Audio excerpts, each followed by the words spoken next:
Imaginen esta escena por un segundo. A ver, creo que es una sensación, increíblemente familiar para cualquiera que dedique sus madrugadas a sumar kilómetros sobre el asfalto. Uf, me la veo venir. Son las 5 de la mañana. Hace un frío terrible. El peor momento para salir de la cama. Exacto.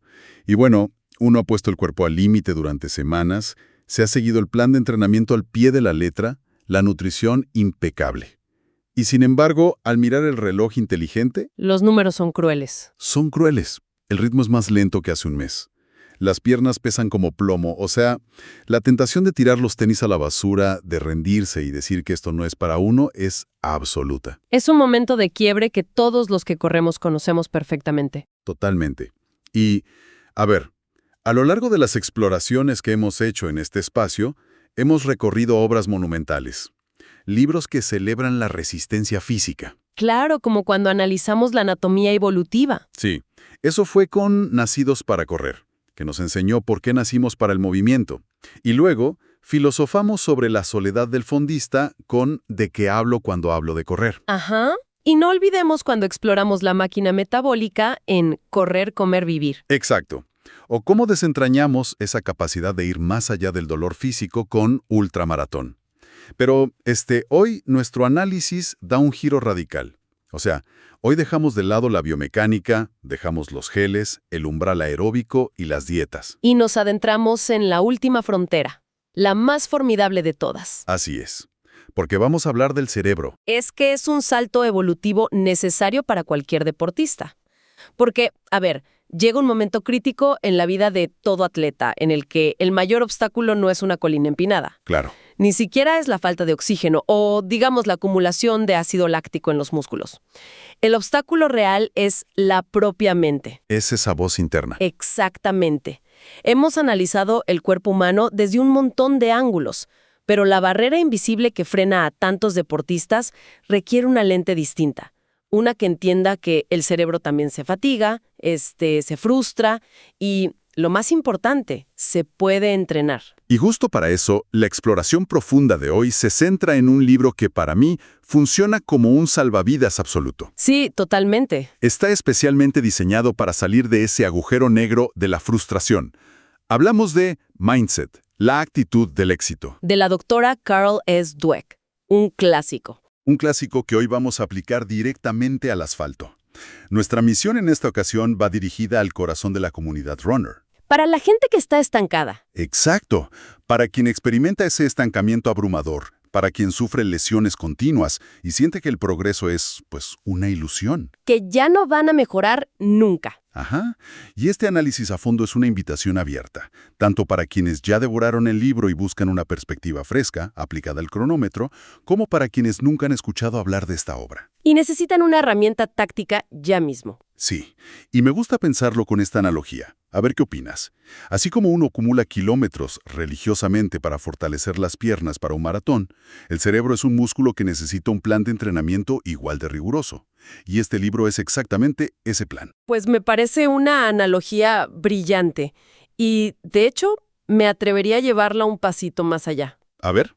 Así como el ácido láctico quema y, digamos, produce esa incomodidad física horrible cuando el músculo se está adaptando a un nuevo esfuerzo, Que duele un montón. que duele muchísimo, bueno, la frustración mental es el equivalente psicológico de ese ácido láctico. Es la señal de que la mente se está estirando. ¡Wow! O sea, la frustración es que el cerebro está haciendo músculo. Exactamente. Pero antes de aterrizar esta teoría en la pista de tartán, es súper vital entender de dónde viene esta idea. Porque Dweck no empezó escribiendo libros de éxito deportivo ni de negocios. Claro, no es una gurú de autoayuda. Para nada.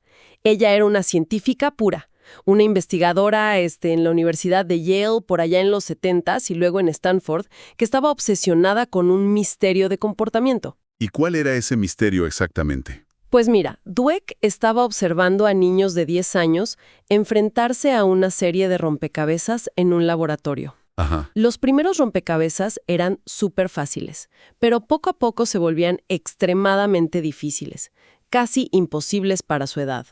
Ella, lógicamente, esperaba ver distintas formas de frustración. Lo normal, ¿no? Que los niños lloren o se enojen. Claro. Y, en efecto, algunos niños se rindieron rapidísimo. se enojaron o dijeron que el juego era estúpido. Pero hubo otro grupo que literal la dejó sin palabras. ¿Qué hicieron? Ante el rompecabezas más difícil, un niño se frotó las manos con una emoción gigante y dijo algo así como, «Me encantan los retos». Y otro se acomodó en su silla y exclamó, «Esperaba que esto fuera informativo». No me digas. ¿Un niño de 10 años dijo eso? Sí, sí. Dweck quedó fascinada. O sea, se preguntaba cómo era posible que alguien no solo tolerara el fracaso, sino que lo disfrutara activamente. O sea, es como el corredor que sonríe cuando ve la cuesta más inclinada de la ruta, Exacto. que es una reacción casi antinatural. Uno dice, este tipo está loco. Totalmente loco. Pero a partir de ahí, ella dedicó décadas de rigor académico para entender el fenómeno. Y lo que descubrió, y esto es clave, no es simple pensamiento mágico o frases de tazas motivacionales. No es el típico, échale ganas. Exacto, no es échale ganas. Se basa en la ciencia real de la neuroplasticidad y en lo que la psicología académica llama las teorías implícitas de la inteligencia. Espera un momento. Detengámonos ahí. Porque teorías implícitas de la inteligencia suena un término que requiere un diccionario de psiquiatría. Suena súper complejo. ¿Sí? Para quienes corremos por la mañana y solo queremos mejorar nuestro tiempo en los 5 kilómetros, ¿qué significa exactamente una teoría implícita? O sea, ¿es básicamente la creencia secreta que tenemos sobre nosotros mismos? Esa es la traducción perfecta. Una teoría implícita es como el sistema operativo invisible que corre en el fondo de nuestro cerebro. Ajá. Es la creencia profunda y, casi siempre, inconsciente, de cómo funciona nuestra propia capacidad. Y Dweck descubrió que esta creencia dicta literalmente cómo se conectan las neuronas. O sea, ¿tiene un impacto físico real? Físico. Cuando hablamos de neuroplasticidad, nos referimos a la capacidad física del cerebro para cambiar su estructura. Cuando alguien se enfrenta a un problema, comete un error, lo analiza y prueba una nueva estrategia, las neuronas disparan señales eléctricas nuevas. Claro. Y el cerebro secreta mielina, que es una sustancia que recubre esas vías neuronales, y convierte lo que era un caminito de terracería en una autopista de alta velocidad. O sea que el aprendizaje es un proceso físico biológico. 100% biológico. Pero ese proceso, y aquí está el truco, solo se activa si la teoría implícita de la persona lo permite. ¡Wow! Aquí es donde todo hace clic de una manera fascinante, porque Dweck toma toda esta neurociencia súper compleja sobre la mielina y la sinapsis y la traduce a una herramienta práctica, ¿no? Exactamente. Ella divide sistema operativo humano en dos grandes polos. Por un lado, está la famosa mentalidad fija. El gran enemigo. Sí, el gran enemigo. Quien opera desde esta mentalidad cree firmemente que el talento, la inteligencia y las habilidades físicas son innatos. Que vienes así de fábrica y ya. Exacto. Es como recibir una mano de cartas al nacer y no poder pedir cartas nuevas jamás. Y claro, la lógica que se deriva de esto es peligrosísima para un deportista, porque si se tiene que hacer un gran esfuerzo, significa que no se tiene el don. Exacto. Bajo la mentalidad fija, el esfuerzo es un síntoma de debilidad. El fracaso, no es algo que sucede, sino algo que se es. Se convierte en una condena a la identidad de la persona. ¡Qué fuerte! Y algo muy importante, el éxito ajeno se percibe como una amenaza directa. Si los dones son limitados, que a otro corredor le vaya bien en una carrera, significa, en la mente del espectador, que él es inferior. Pero a ver, aquí tengo que hacer una pausa y ser un poco crítico. Adelante. Porque el deporte no es solo teoría psicológica. Seamos brutalmente honestos. La genética importa y muchísimo en el running. Sin duda. O sea, alguien como Eliud Kipchoge tiene una biomecánica, una longitud de zancada y unos pulmones que parecen diseñados en un laboratorio para correr maratones. Es un superhumano. Sí. Entonces, no es ignorar la biología pura decir que todo depende de la mentalidad. No caemos en una trampa de optimismo desmedido. Mira, es una excelente objeción y es súper crucial aclararlo. Dweck más afirma que todos somos genéticamente iguales o que cualquier persona puede ganar una medalla olímpica solo con desearlo muy fuerte. Ok. La biología y la genética establecen un punto de partida, digamos, un terreno base. Lo que la mentalidad determina es qué se hace con ese terreno. El gran problema de la mentalidad fija es que convence a la persona de no intentar alcanzar su propio techo biológico, porque el primer obstáculo asume que, pues, no nació para esto. Ah, claro, entiendo. O sea, no niega el talento inicial, pero cambia por completo la relación que tenemos con el esfuerzo. Exactamente. Y eso nos lleva al otro polo, que es la mentalidad de crecimiento. Desde este paradigma, el sistema operativo asume que las habilidades se desarrollan con práctica, con estrategia y con tiempo, Sudando la camiseta. sudando la camiseta. Se entiende que el esfuerzo no es una señal de falta de talento, sino el único vehículo biológico real para alcanzar el dominio de algo. Claro. En este escenario, los desafíos son oportunidades para crear esas nuevas autopistas neuronales de las que hablábamos. Los errores son pura recolección de datos, y el éxito de otros sirve como inspiración y como un mapa de ruta, no como una amenaza. Entonces, si llevamos esta dicotomía directamente a la pista de atletismo o al parque donde salimos a correr, la diferencia operativa central está entre salir a demostrar frente a salir a aprender. Esa es la frase clave. ¿Cómo cambia el entrenamiento diario de alguien bajo estos dos lentes? Pues mira, cambia todo el paisaje emocional del atleta. El corredor con mentalidad fija usa cada sesión de intervalos, cada trote, para demostrar su valor al mundo, o a sí mismo. Ajá. Si el plan dicta, no sé, correr el kilómetro a 4 minutos y medio, y el cuerpo no responde ese día, no solo registra un mal entrenamiento, Siente que es un fracaso como persona. siente que su identidad está bajo ataque, su valía humana está en juego en cada zancada. Y es agotador vivir así. Imagínate la presión. En contraste, quien tiene mentalidad de crecimiento sale a aprender. El entrenamiento es, digamos, un laboratorio de recolección de datos. Si el ritmo no se alcanza, la reacción no es un ataque de pánico identitario. No se tiran al piso a llorar. No, la pregunta es técnica. Dicen, a ver, ¿qué faltó hoy? Me falta fuerza en el core, dormí mal, mi cadencia fue baja. El esfuerzo es el camino, no es una prueba de deficiencia. Y el peso de las palabras que usamos para juzgar ese esfuerzo es monumental. De hecho, el libro cita un experimento increíblemente revelador sobre esto, ¿cierto? El experimento de los elogios. Uf, sí, es un experimento clásico de la psicología moderna. Dweck tomó a 400 estudiantes y les dio rompecabezas relativamente fáciles. Al terminar, dividió a los niños en dos grupos. Ok. Al primer grupo se le elogió la inteligencia innata, cultivando la mentalidad fija con frases como «Wow, sacaste una puntuación muy alta, debes ser muy inteligente». Lo que cualquier padre le diría a su hijo. Exacto, súper común. Y al segundo grupo se le elogió el proceso, fomentando la mentalidad de crecimiento.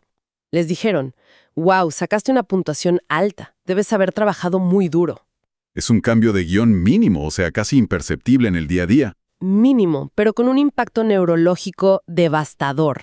En la siguiente ronda, se les ofreció a los niños elegir entre una prueba del mismo nivel de dificultad o una más difícil.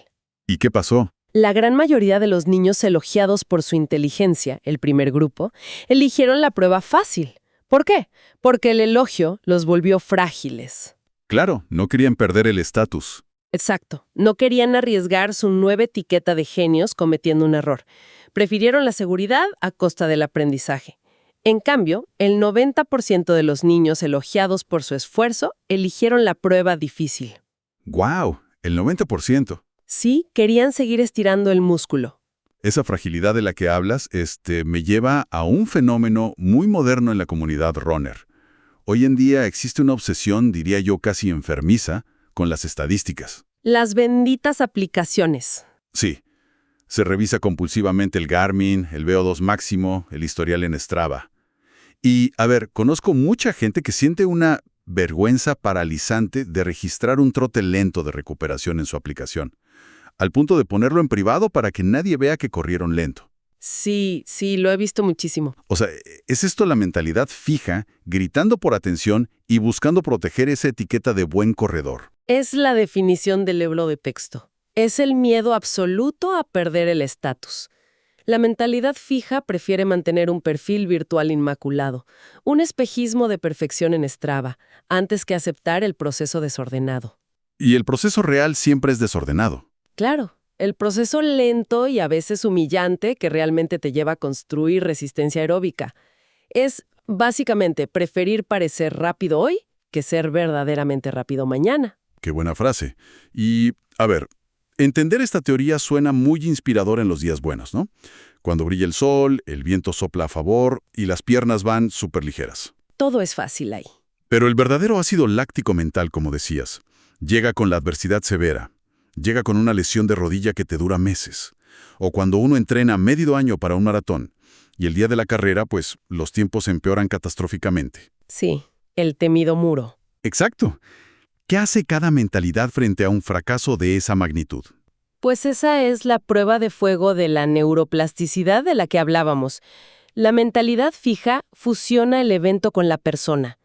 Un mal día en la pista se traduce automáticamente en soy un fracaso. No es fallé, es soy un fallo. Exacto. El error es una sentencia definitiva. Por el contrario, la mentalidad de crecimiento procesa el fracaso de una manera muy distinta. Y ojo, Dweck hace mucho énfasis en que la mentalidad de crecimiento no anestesia el dolor. Perder siempre duele. Perder duele muchísimo. Fracasar duele profundamente. Pero ese dolor se percibe como una mina de oro llena de información vital. Es un diagnóstico, digamos, no es una autopsia. ¡Qué gran analogía! El dolor sigue ahí, pero la interpretación de ese dolor cambia por completo. Exactamente. Y el libro usa unos ejemplos históricos fascinantes para ilustrar esto. Uno muy dramático, sobre todo en el deporte, es el de Jim Marshall, un jugador legendario del fútbol americano, de la NFL. Ah, sí, la famosa jugada. Durante un partido de altísima tensión, Marshall recuperó un balón suelto, pero la adrenalina le nubló el juicio, se desorientó por completo y corrió a toda velocidad hacia su propia zona de anotación. ¿En la dirección contraria? Terminó anotando un touchdown para el equipo contrario, frente a millones de espectadores. No me imagino el nivel de vergüenza, o sea, es el colapso total frente al mundo entero en televisión nacional. Literalmente. Una persona con mentalidad fija se habría quitado el casco y no habría vuelto a pisar un campo de juego jamás. Estaría consumida por la humillación. Se cambia el nombre y se va a vivir a otro país. Sí, tal cual. Pero Marshall, en el medio tiempo en el vestidor, hizo una elección radical. Decidió que la vergüenza era información y que la única forma de equilibrar la balanza era salir a jugar la segunda mitad con una intensidad bestial. ¿Y qué pasó? Pues lo hizo. Ejecutó jugadas defensivas brillantes que terminaron dándole la victoria a su equipo. Fue el héroe del partido al final. ¡Qué locura! Y otro caso súper conocido que menciona el libro es el del mismísimo Michael Jordan. Existe el mito, ¿no?, de que Jordan simplemente flotaba sobre la cancha por pura gracia divina, que nació volando. Claro, el talento puro. Pero en su juventud, él fue rechazado del equipo principal de baloncesto de su preparatoria. El famoso corte del equipo.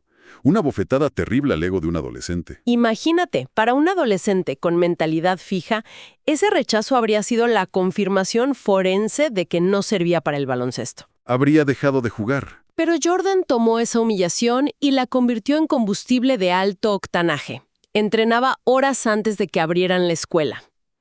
Ese fracaso le demostró que el talento natural no era suficiente. Ajá. Y forjó la ética de trabajo más letal en la historia del deporte. Es aquí donde Dweck introduce uno de los conceptos más poderosos de toda su investigación. ¿Cuál es? El poder del todavía, o en inglés, the power of yet. El poder del todavía. Es un concepto increíblemente esperanzador. Yo pienso, en el corredor que intenta romper la barrera de las 4 horas en un maratón. Cruza la meta en 4 horas y 10 minutos. Mira el reloj y piensa, no puedo correr por debajo de las 4 horas. Una sentencia. Es una afirmación rígida, muerta. Pero si uno añade una sola palabra al final de esa frase, no puedo correr por debajo de las 4 horas. Todavía. Uf. El panorama psicológico entero cambia. Cambia porque neurológicamente abre una puerta.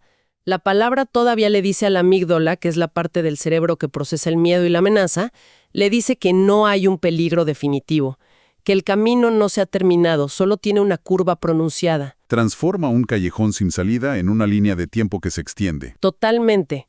Un estancamiento no es el límite genético, es simplemente el punto donde termina tu conocimiento actual y debe comenzar una nueva estrategia de entrenamiento. Entonces el error es parte integral del currículo, ¿no? Si una lesión nos deja fuera, es como la jugada de Jim Marshall. Corrimos en la dirección equivocada temporalmente, pero siempre hay una segunda mitad para ajustar y aprender de la caída. Exacto. Pero sabiendo esto, se presenta un desafío práctico gigantesco. Preparar un ciclo de entrenamiento para un maratón o un medio maratón requiere meses de repetición constante. Es un desgaste inmenso. Sí. ¿Cómo se mantiene esa mentalidad de crecimiento viva durante semanas superoscuras donde no hay carreras, no hay medallas ni aplausos? ¿Cómo se construye una confianza real y duradera? La respuesta requiere redefinir la palabra confianza. La confianza verdadera no es creerse invencible ni superior a los demás compañeros de ruta, ni mucho menos confiar en un talento innato mágico. Ok. La confianza real es la certeza íntima y profunda de que, sin importar el obstáculo, se tiene la capacidad de aprender y expandir los propios límites. Es confiar en el proceso de adaptación del cuerpo y la mente. Y afortunadamente, el libro proporciona un mapa de acción clarísimo. Eso es lo que necesitamos. Son 4 pasos prácticos para hacer la transición hacia esta mentalidad.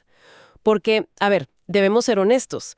El cerebro humano tiene un sesgo hacia la mentalidad fija por pura supervivencia evolutiva. Es nuestra configuración de fábrica. Exacto. Vamos a desmenuzar a fondo esos 4 pasos porque aquí está el verdadero núcleo táctico para quienes nos escuchan hoy. Perfecto. El primer paso es aceptar la mentalidad fija. Ok. No se trata de erradicarla por arte de magia ni de sentirnos mal por tenerla, sino de reconocer que está ahí. Todos la tenemos en algún rincón de nuestra vida. Es un mecanismo de protección obsoleto, así que aceptar su existencia sin culpa es el primer movimiento estratégico. Hacer las paces con que uno a veces piensa así. Exacto. El segundo paso es identificar los detonantes. Hay que observar de cerca. ¿Cuándo salta esta alarma interna? ¿Cómo detectar el patrón? Sí. Para algunos, el detonante es ver a un rival superarlos sin aparente esfuerzo en una subida. Para otros, es cometer un error tonto en la dieta o enfrentar una lesión recurrente que los hace sentir súper frágiles. Hay que mapear el terreno exacto donde aparece la inseguridad. Es como identificar exactamente en qué kilómetro suele aparecer el calambre, para estar preparado. Tal cual, me encanta esa comparación. El tercer paso es donde la psicología clínica brilla con mucha fuerza. Es nombrar a la mentalidad fija. Dweck sugiere darle a esta voz interna el nombre de un personaje desagradable, pedante o miedoso. Pausa ahí. Pero, ¿por qué ponerle un nombre? ¿No suena un poco extraño andar hablándole a un amigo imaginario gruñón en medio de la pista de atletismo? Suena súper inusual, sí, pero el mecanismo detrás es pura neurociencia. En psicología esto se llama defusión cognitiva. ¿Defusión cognitiva? Pero al ponerle un nombre... Digamos, decirle a esa voz el saboteador. Exacto, o el crítico. Al hacer eso se crea una distancia espacial entre la identidad de la persona y el pensamiento. Obliga a que la corteza prefrontal, que es el área superlógica del cerebro, entre en acción. Oh, ya veo. El pensamiento deja de ser una verdad absoluta sobre ti mismo y se convierte simplemente en la rabieta de un personaje externo. Eso tiene muchísimo sentido. Es desarmar la bomba lógica antes de que explote en la cabeza. Exactamente. Y eso prepara el terreno para el cuarto y último paso, que es educar y crecer. ¿Educar a la voz? Sí. Una vez que ese personaje detona la queja o el miedo frente a un desafío, el atleta debe iniciar un diálogo activo con él.